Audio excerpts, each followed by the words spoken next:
Oh, hello!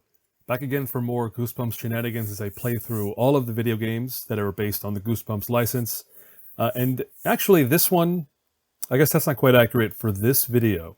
This video is going to be kind of short, and it's not going to be about a video game, but it's going to be about the various, or really primarily one of the LCD handheld games based on the Goosebumps books and license.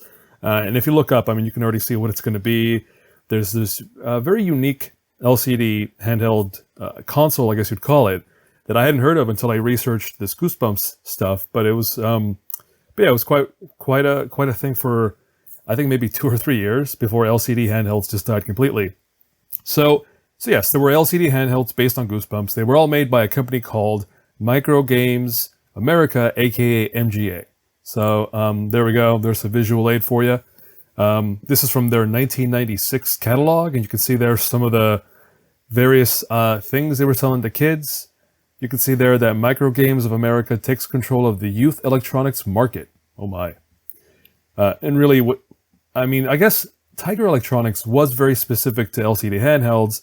MGA seemed to be a little more diversified in the kinds of stuff they were making for kids that were electronic. So yeah, there's the kind of a look at what was going on in 1996.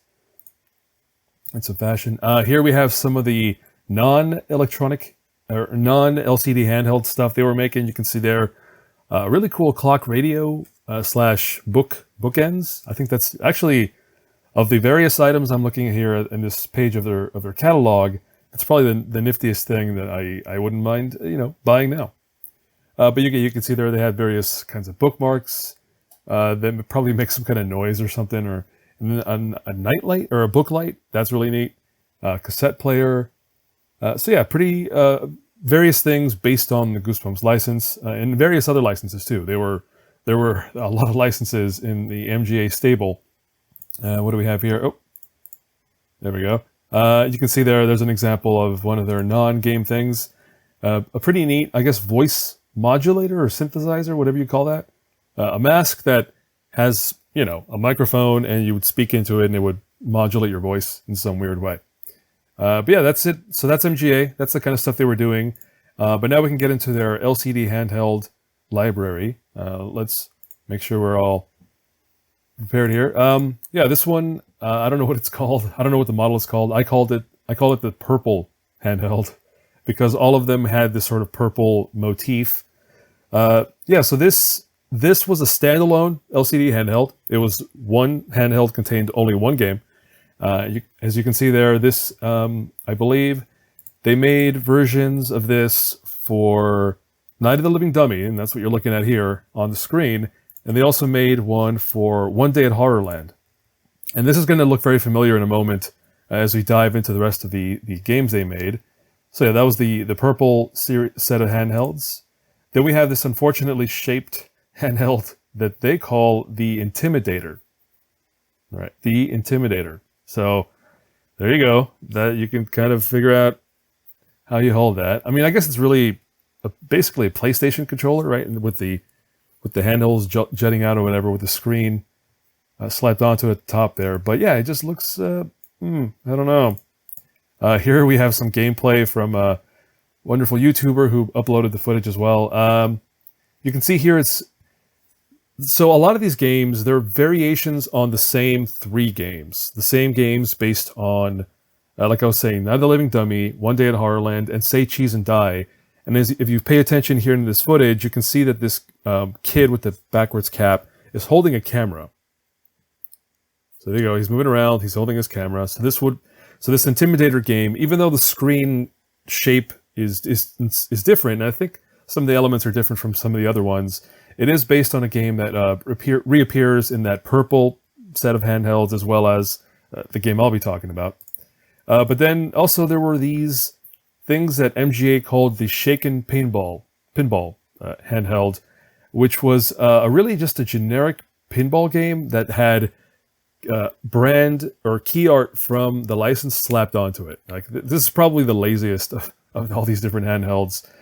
Here we have some footage of the Star Wars version of this. I couldn't find footage of the Goosebumps one, but if you compare that, the visual from before with this footage, you can see, again, it's just kind of sticking generic art onto this handheld. It's a pinball game. That's straightforward, right? You just have the bumpers, whatever you call them, flippers on the left and right. So yeah, there was a Goosebumps version of that. And that finally leads us into the main event, which is the Goosebumps Game Wizard. Now, the Game Wizard format or system was a system they used for many different brands and games. And you can see there, it's in as well as in the box shot you've been looking at this whole time. It really is just, it's a handheld controller that has a empty or has a slot in the middle into which you can plug in the LCD handheld screen, and it's a cartridge format. So you can swap in cartridges for different games. You can see here the version that they sold with the 2-in-1. I believe there was also a 3-in-1. I don't know if they sold cartridges individually. I do know that the cartridges from different games could be swapped with each other. So once you had the controller, the controller portion, you can then swap in cartridges, whether it was, Barbie or Power Rangers or Goosebumps. You could swap in those cartridges, and so they were all interchangeable, which was pretty nice. But yeah, so I guess they sold them in different formats. So there's that one. Here you can see the back of the packaging for the Goosebumps one. Here they have the cartridges for Night of the Living Dummy and One Day at Horrorland. Again, maybe they're most popular ones, because those are the ones that I saw the most among the footage and what people were talking about. But there is one for Say Cheese and Die, which again is like the Intimidator gameplay we were just looking at. Let's go up here. So there you can see the Power Rangers version of this, and this is the 3-in-1. So you can kind of same idea. You have the same controller type and the cartridges that swap in. It's just branded and colored differently based on the license. And yeah, so this is what I'm about to show. I when I was reviewing all these LCD handhelds, I considered very briefly, should I get them all? And I immediately realized, like, no, I'm not going to buy all these games because, one, they're very pricey on eBay. Everything on eBay that anyone thinks is collectible has a pretty big price tag these days. So I wasn't going to buy them all. But when I saw that this interchangeable cartridge handheld has just 3 different games, the 3 different games available for it, it was like, well, obviously that's the one I'm going to have to play. Yeah, it's an interesting handheld console. You can see here, it looks basically like a Game Boy, right? Look at that. It's got, it's a lot lighter than a Game Boy. There's a lot of air in here. You can see here what's going on with the cartridge slot. It's just a big old slot meant to accommodate one of these right here. The cartridges are just an LCD handheld screen that you just kind of slot in there. It's pretty nifty. Again, I think for a kid who wants a Game Boy, but the parents don't want to get them one because it's a little too expensive, this was probably a pretty good alternative. I wonder how many they ultimately sold of these, but considering the number of licenses they had and the number of versions of this thing available, I'm betting they did pretty well. So yeah, there you go. That's a little showing off of spending too much money on some of this stuff, but yeah, that's pretty neat. It's a cool collectible. I guess I'll say that. If you're gonna collect something for Goosebumps, this is a pretty unique little thing to have, in your catalog. So I recorded myself just kind of playing through it, kind of showing off the handheld. You can see my hand modeling there with weird lighting. Look how dark my hands look in that lighting. Anyway, that was the front. There's the back. You can see the one I bought didn't have the battery cover. It takes 2 AA batteries. On the back there, it would have said 1996. And again, it's made by MGA. They certainly slapped their logo and name all over the place. You can see there they have a little kind of graphic or printed image in there just to give you an example of what it would look like once you're playing it. And actually, the graphic in there is not one of the 3 available games. At least I don't think it is. We'll go through those backgrounds in a moment, but I don't think that's among them. All right, so yeah, here we have the first cartridge for Say Cheese and Die. Oh yeah, that is. Never mind. That background is the background for Say Cheese and Die. So like I said, the Intimidator gameplay is similar, It has the same kid holding the camera, but because of that screen size difference, they changed things up a little bit.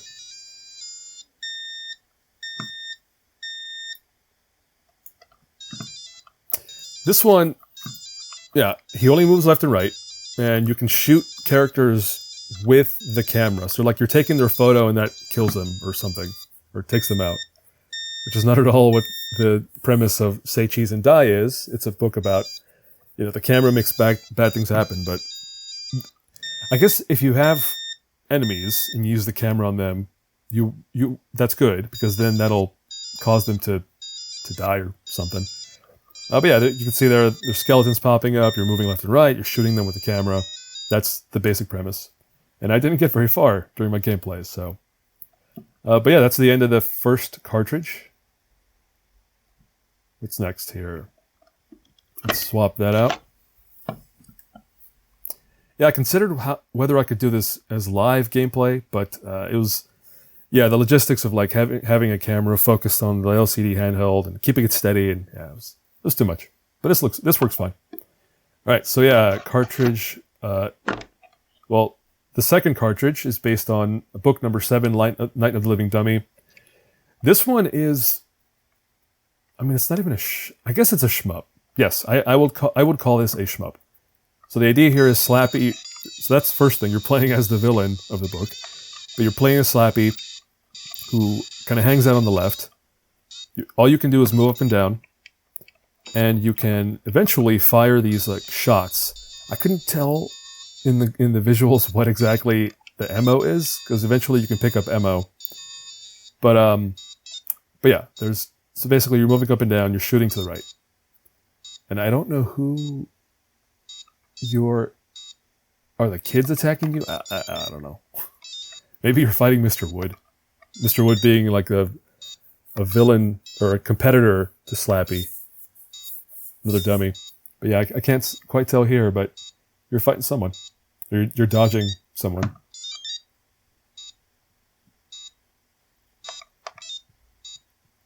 And yeah, like I was saying, if you wanted to play this game in a different format, you would buy that standalone purple handheld.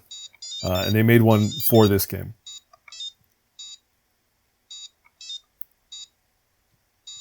I think this is the one where I lasted the longest before a game over.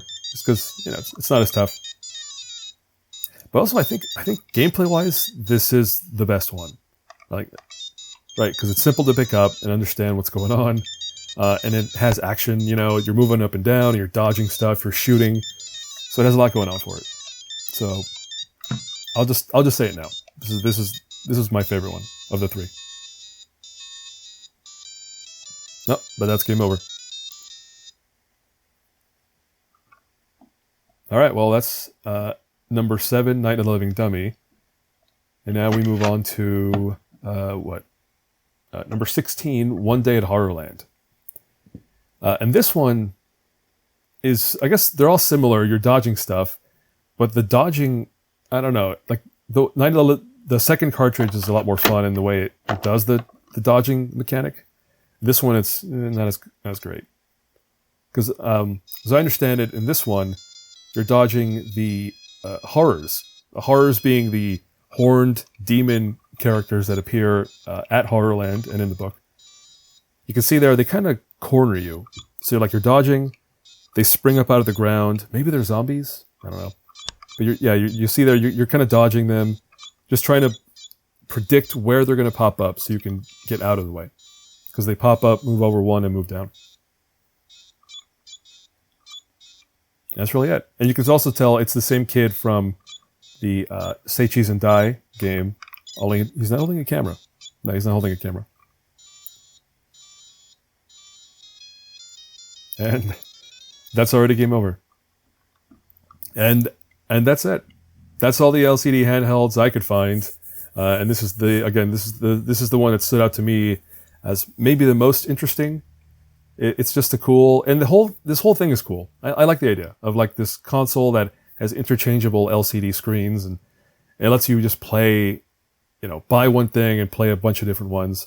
I don't know what the original retail price was. It was probably more expensive because it has more to it. But yeah, there you go. That's the end of that. Thanks for watching this brief interlude between the actual video games I'm looking at and talking about. But yeah, for now, that's going to be it. Stay tuned for more after this. And until next time, see ya.